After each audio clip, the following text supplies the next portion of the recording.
Neptune will be in Pisces 27 for a few weeks. A harvest moon. We reap what we sow. Most of us have learned in childhood the cocky phrase, you reap what you sow, often said to point out that whatever occurred was our fault. Another version, what goes around comes around, indicates the same idea. Today we harvest what we invested before, not only in sowing but in cultivating. This understanding makes blame obsolete. No one has done this to us. We have complete responsibility for it all. To live our lives entirely with this as our guiding principle shows an extraordinary level of attainment and accelerates our path to realization more than anything else, because it goes hand in glove with being truthful. Most people that I speak to will agree in principle that this is the case. We reap what we sow.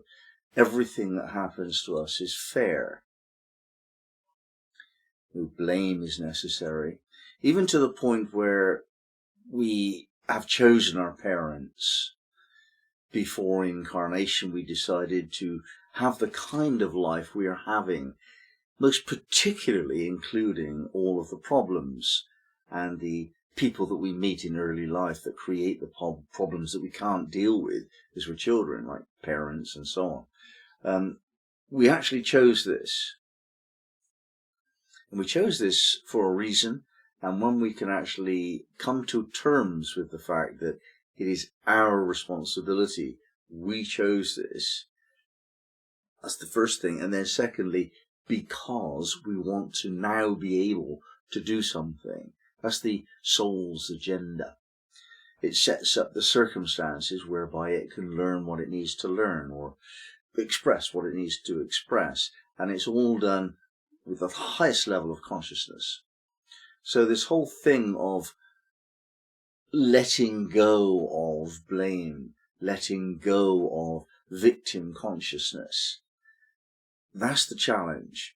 And it really is a big challenge, because even though we may have this idea in mind that we agree the principle, to actually do it in practice is such an enormous challenge. Very few people can attain to that level of beingness, where you just don't blame anyone and you take responsibility for everything that happens, even if that's a world war kind of thing. And on some level that is true, but that's not the level that most people identify with. The issue, therefore, is to do with how to identify yourself as soul, having a personality, having a character, having a set of life circumstances. How do you identify yourself as the agency through which you decided to do this, to choose this way of acting in life and to choose the episodes and challenges that you've got? How do you move into soul consciousness? And I think Neptune is going to help us understand how to do this. Neptune's job really is to fill in the gaps. We have a huge amount of sensory data coming to us, and we have to decide which to focus on and which not to focus on in order to create our version of what is real in life. And when we have focused on it, we tend to forget that which we are not focused on, and it turns into unreality or not a part of what we're focusing our intentions and our decisions and our feelings on. And Neptune's responsible for filling in the gaps so that what we have not focused on perceptually is nevertheless a part of the overall pattern. So this means that everyone who is going to do that differently. So we're all making up our version of reality to suit ourselves. Secondly, it's creative. It's therefore imaginary and illusory. Now, Neptune is going through this 27th degree of Pisces, dealing with the concept of the harvest moon. We reap what we sow.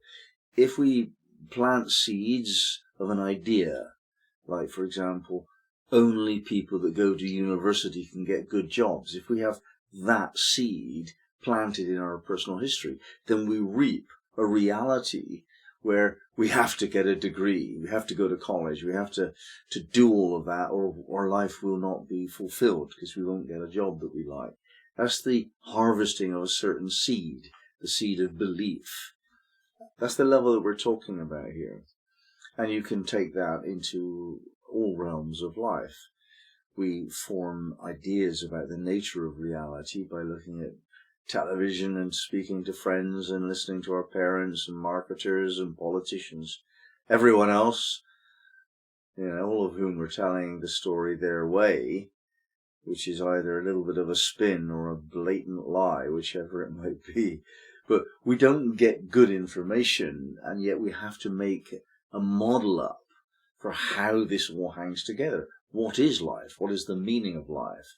That cannot really be understood at all without these inputs. But these inputs are the seeds of our thinking, and therefore later our focus of attention and what we get out of life. So this formula is not really meant as if you work hard you'll get a happy life. That's not really what it means. What it means is that you have to be careful what you think, because what you think is what becomes. And if you think bad things, or you just watch television and it's telling you that the world is violent and so on, and you have no such personal experience, but nevertheless you believe it, then you'll attract that kind of energy into your life by the process of giving it your mental attention.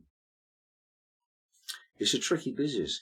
Now, what Neptune's saying, therefore, is like, if you're going to reap what you sow, then sow good stuff.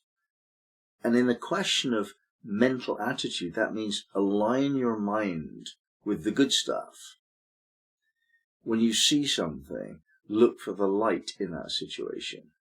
Don't be quick to jump on it and see it as negative, because that will lead to more negativity in the future. But if you actually try and interpret it and fill in the gaps with light rather than fear and shadow, that will pay dividends in the future, and you'll have the results of optimism rather than pessimism. Excuse me.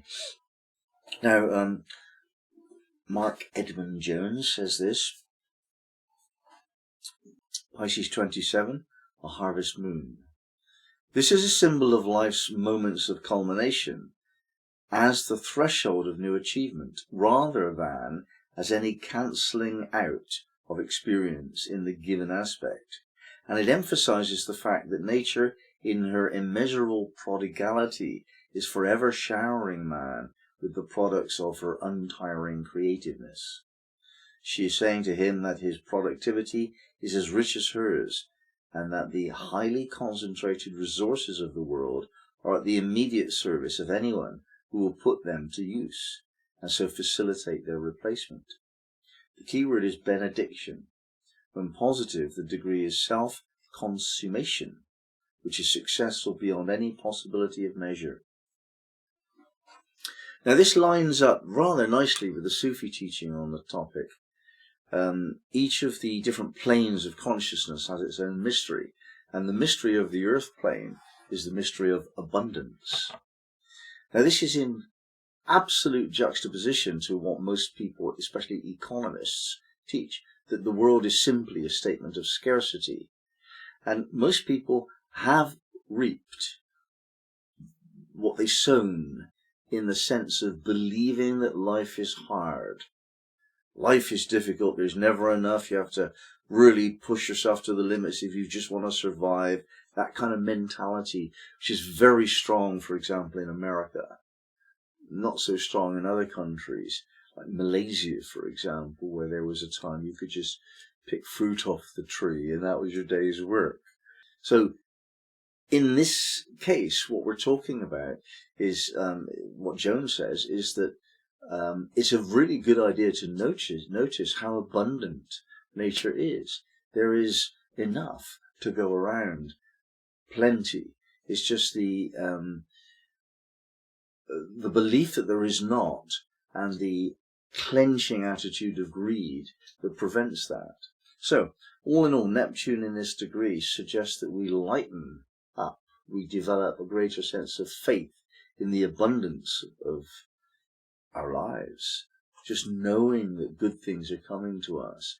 And that knowing is a force, a magnetic force, which pulls those things to us. It seems so counterintuitive, so difficult to do this, because it goes against all of our teachings and much of our experience, that we have to do something and we don't want to do it if we're to eat and survive. But it isn't that way. You just have to think positively, have faith and expectation in the goodness of nature.